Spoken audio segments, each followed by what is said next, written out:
Graciela González Prieto, quien es vocera del Hospital Municipal. Buen día, doctora. Joaquín Moral la saluda. Buen día, Joaquín.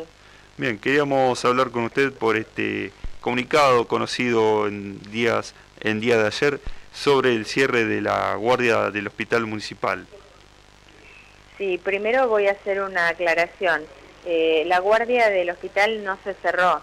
Nosotros nunca establecimos esa situación, primero porque no está en nuestra esencia cerrar servicios y mucho menos la guardia del hospital. No lo hacemos por esencia, no debemos y tampoco podemos. En la guardia lo que se pidió es que restringiéramos la atención a aquellas enfermedades que ponen en riesgo la vida de las personas, que son los famosos códigos rojos que últimamente han empezado a circular como definición. ¿Cuáles son esos códigos rojos? Los incidentes viales, los infartos, las anginas de pecho, los ACV, ya fueran por falta de irrigación o hemorrágicos, o algún cuadro abdominal que la gente puede determinar que es grave porque nunca lo ha sentido y tiene ciertas características. Por dar un ejemplo más, pedimos que la consulta se limitara a eso y no a aquellas otras condiciones clínicas que tienen algunos días de evolución y que tienen relación con otras especialidades, por ejemplo, algún dolor articular que puede ser secundario a una torcedura de un tobillo o de una rodilla, ese tipo de cosas que sí son dolorosas y molestas, pero que no son y nunca fueron de atención en guardia. No me estoy refiriendo a las fracturas. Eso es lo que nosotros pedimos, y para que tengan una idea de que no cerramos la guardia, ayer atendimos a 100 personas en el servicio de medicina de urgencia y ya llevamos en la mañana un número significativo, pero tienen que ver con estas patologías que yo les estoy mencionando. Pasando en limpio sería más bien no recibir internaciones. Claro, porque las salas de clínica médica de cirugía y de terapia intensiva están trabajando al 98% de ocupación de camas, ya sea con pacientes COVID como con pacientes que tienen otras enfermedades y requieren internación. La guardia del hospital durante ayer y antes de ayer tuvo que habilitar sus consultorios como salas de internación. Hubo que poner allí camas para internar pacientes, que después nosotros no podíamos descargar a las otras salas. Entonces necesitábamos estos días para poder desagotar las salas de internación en la medida de lo posible y hacer que el flujo de pacientes fuera más sencillo. Hemos también ayer tenido que derivar 2 pacientes a la ciudad de Punta Alta porque no teníamos capacidad de internación aquí. Entonces esa es la cuestión. La guardia recibe un número muy alto de pacientes, a veces 400 o 500 pacientes por día, y a los que requieren internación, el hospital tiene una capacidad para internarlos y cuando esa capacidad se alcanzó no podemos hacer más nada, y por esta razón pedimos que a la guardia concurrieran personas con estas patologías. Buen día, doctora Mauro Senesi, mi nombre. Quería consultarle entonces cuántas camas y cuántos respiradores hay para terapia intensiva y cuántas están ocupadas hoy en el hospital municipal. El hospital, la terapia intensiva en este momento tiene ocupadas 14 camas de terapia intensiva. Respiradores tenemos siempre más que camas porque los respiradores, como aparatos que son, se pueden romper. El tema no es lo crítico de las áreas de terapia intensiva, no es si tenemos camas suficientes y respiradores suficientes, es si tenemos personal en todos los hospitales para atender esos pacientes. ¿Por qué? Porque manejar un respirador no es una habilidad médica y una capacitación médica que tenga cualquier médico de cualquier especialidad, solamente los especialistas en terapia intensiva. ¿Por qué? Porque ese aparato no es algo a lo que uno le carga numeritos y hace el trabajo solo. Necesita ese aparato trabajar en función del paciente que está ventilando, y ese paciente tiene que ser evaluado cada hora o cada media hora a veces, o 15 minutos, por un médico que de acuerdo a lo que revisa, escucha y observa, tiene que modificar la función del respirador. Entonces, un concepto que me estuvo circulando mucho este año, de que preparar al sistema de salud consistía en dar respiradores a los hospitales, no es lo que se necesita. Para nosotros es importantísimo, por supuesto, haber recibido los respiradores, pero no soluciona el problema de fondo, porque los hospitales no pueden aumentar su capacidad de internación y no pueden armar un hospital de campaña en un patio con camas y respiradores, porque no hay personal para que trabaje en esos lugares. No hay médicos, no hay enfermeros, no hay kinesiólogos, no hay mucamas. Entonces la valoración que se tiene que hacer de las situaciones es un poco más amplia y va mucho más allá del número de camas y del número de respiradores. Es fundamental saber con qué recurso humano cuenta cada hospital y en estos lugares específicos. ¿Ustedes ya advertían de que esta situación se podía generar? ¿Pudieron a comentarlos a las autoridades sanitarias y políticas que responden y son responsables de la sanidad en la ciudad de Bahía Blanca y en la provincia? Por supuesto, ustedes saben que en la ciudad funciona un comité o un consejo que está formado por todos los directores de los hospitales públicos y privados de la ciudad, por las autoridades de región sanitaria y por Secretaría de Salud. Y esta nota que se envió a las autoridades provinciales de Bahía, formalizando lo que estaba viviendo el hospital municipal, ya estaba en conocimiento la misma gente, las mismas autoridades de región sanitaria, así como el resto de los directores de los hospitales, el secretario de Salud y por supuesto el Ejecutivo Municipal, el intendente de la ciudad lo sabía. Doctora, quería consultarle con respecto a la suba de casos que se ha visto estas últimas semanas aquí en Bahía Blanca, si más allá de que no existe alguna certeza, si tienen alguna hipótesis de por qué ha sucedido esta suba.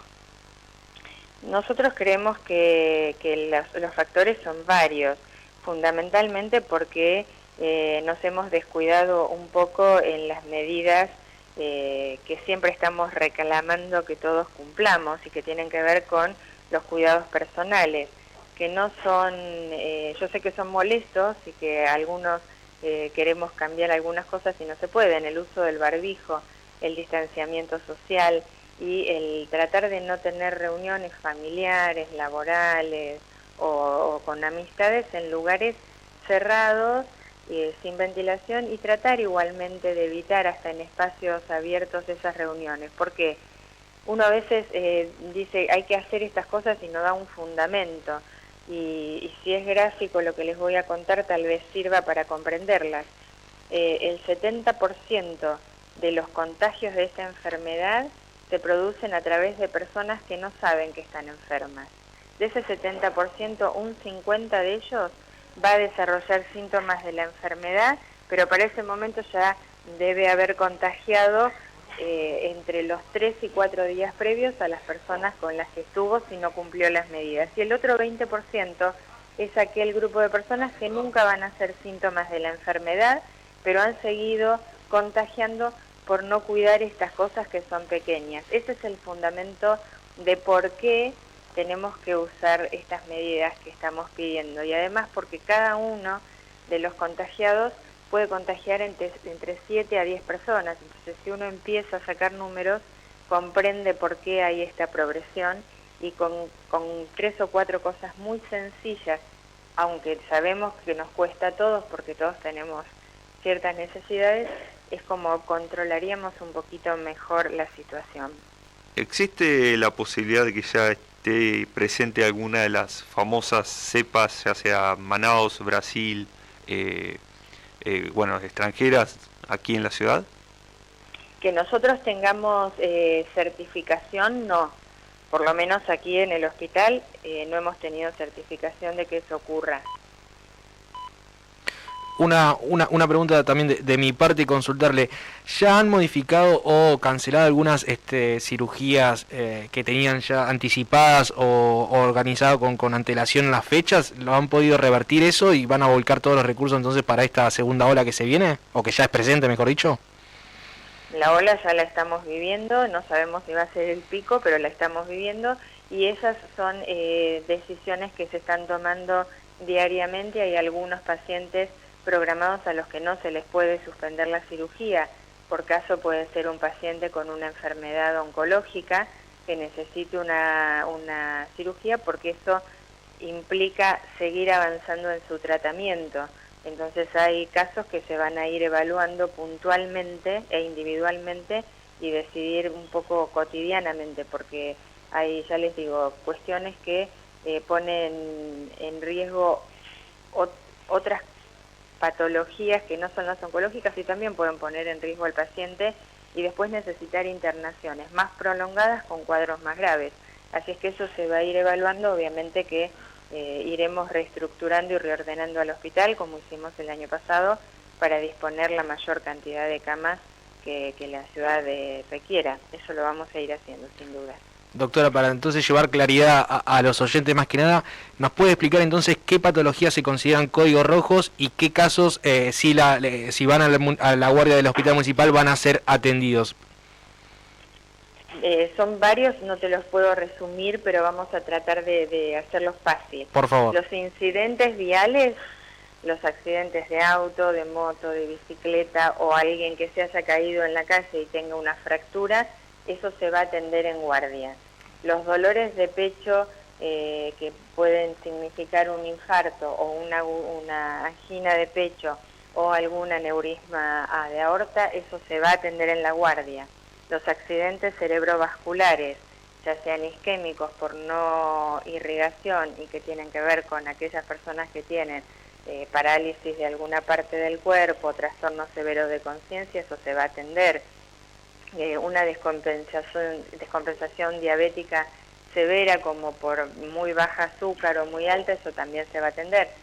Hay diferentes patologías, pero cada uno de nosotros que tenemos enfermedades, los que tengan enfermedades crónicas saben cuando esas enfermedades crónicas necesitan una atención de urgencia en la guardia y cuándo se puede ir a una unidad sanitaria o a un consultorio médico. Y para hacerlo gráfico, son aquellas patologías en las que está en riesgo la vida de la persona. El código rojo es eso. Doctora, ya para cerrar, consultarle cómo es el estado del personal de salud del hospital. El hospital tiene una planta, la verdad que nos enorgullece y a la que nosotros estamos profundamente agradecidos porque durante todo este año han trabajado prácticamente sin descanso, los periodos han sido muy breves y se han enfrentado con situaciones complicadas porque esta enfermedad es muy difícil, muy impredecible y ha habido situaciones de mucha angustia para el personal y se suma a lo que todos hemos vivido, la imposibilidad de ver familiares, de juntarse con amigos, de dedicar muchísimo tiempo en condiciones de trabajo que han sido absolutamente nuevas. La persona que trabaja en las áreas COVID se viste con los equipos de protección personal cuando empieza su trabajo y tiene ese equipo puesto entre 6, 7 horas y si lo demanda un poco más de tiempo. Entonces a la fatiga física hay que sumar la fatiga emocional, la fatiga intelectual, por todo eso, pues son cuadros muy, muy difíciles a veces, con una evolución tórpida, muy mala, y no se olviden que todos los médicos tenemos ese otro costado que es el hablar con las familias y explicar estas situaciones de gravedad y de muerte, el convivir con la muerte en las áreas críticas, eso demanda un esfuerzo más y una personalidad particular. Uno tiene que ser muy fuerte, pero en algún momento todo eso al médico le cuesta en salud pagarlo, ¿no? Porque son situaciones muy complicadas. El convivir con la muerte, a pesar de que nos vamos acostumbrando a eso, siempre nos afecta. Y eso se traduce en muchas cuestiones, además de la fatiga, en cuadros de angustia, en cuadros de ansiedad. Entonces el personal está viviendo todo eso.